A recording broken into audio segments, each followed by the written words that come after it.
तस्वीरें आप देख सकते हैं। ये तस्वीरें खुद गवाही दे रही हैं कि किस तरह से यूक्रेन में तबाही का मंजर जो है वो लगातार देखने को मिल रहा है। रूस यूक्रेन के बीच जो है वो लगातार चल रही है।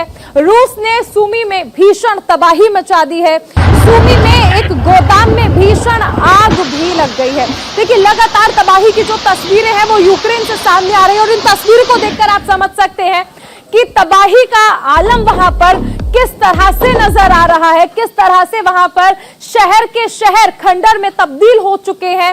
रूस लगातार यहां पर अटैक कर रहा है और सुपरसोनिक मिसाइलों से भी यहां पर अटैक किया गया है और इस बात को खुद रूस ने स्वीकारा है कि हां, इस जंग में उसने सुपरसोनिक हथियारों का इस्तेमाल किया है। हम आपको लगातार ये तस्वीरें दिखा रहे हैं जहां से और जिनके जरिए आप अंदाजा लगा सकते हैं। इन तस्वीरों को देखकर आप समझ सकते हैं कि किस तरह यूक्रेन आज खंडर में तब्दील हो चुका है। ये तस्वीरें जो हैं ये तबाही की जो गाथा है उसका बखान करती हैं कि किस तरह से रूस ने भीषण तबाही मचाई हुई है यूक्रेन में। और इसी तबाही का नतीजा है कि आप देख रहे हैं कि जेलेंस्की लगातार अलग अलग देशों से ये गुहार कर रहे हैं कि वो लोग सामने आए और मदद करें। और आपको हमने अभी बताया कि किस तरह से चाइना से भी मदद की गुहार की गई है जेलेंस्की की ओर से। उन्होंने कहा है कि ये मानवता को बचाने का आखिरी मौका है। यूक्रेन इस वक्त हर देश से यह अपील कर रहा है कि वो साथ में आए। हालांकि आपने देखा कि आईसीजे में किस तरह से यूक्रेन को एक सफलता तो मिली, लेकिन क्योंकि आईसीजे में जो सदस्य हैं, जो 15 देश हैं, ऐसे में 13 देशों ने रूस के खिलाफ फैसला लिया, लेकिन 2 ऐसे थे जिन्होंने रूस के समर्थन में फैसला लिया था। फिलहाल अगर हम देखें तो ये तस्वीरें हैं जो कि यूक्रेन से लगातार सामने आ रही हैं। युद्ध का आप देखिए कि आलम किस तरह से बढ़ता जा रहा है।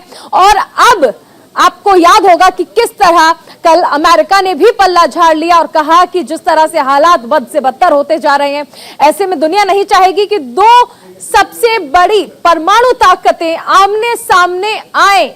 लगातार आपको याद होगा कि किस तरह से पहले ही दिन जब रूस ने हमले का ऐलान किया था, युद्ध का औपचारिक ऐलान हुआ था, उसके बाद से ही कयास लगाए जा रहे थे कि क्या यूक्रेन रूस का सामना कर पाएगा। और ऐसे में ये युद्ध आप देखिए कि इस वक्त कहा जा सकता है कि तकरीबन 1 महीना पूरा होने वाला है। 25 दिन हालांकि इस युद्ध के हो चुके हैं, लेकिन इसके बावजूद आप देखिए कि यूक्रेन की जो सेना है वो लगातार साथ दे रही है और डटकर मुकाबला भी कर रही है। हालांकि यूक्रेन का कहना है कि नागरिकों को निशाना बनाया गया है। न जाने कितने सैनिक ऐसे हैं जिनकी इस हमले में मौत हो गई है।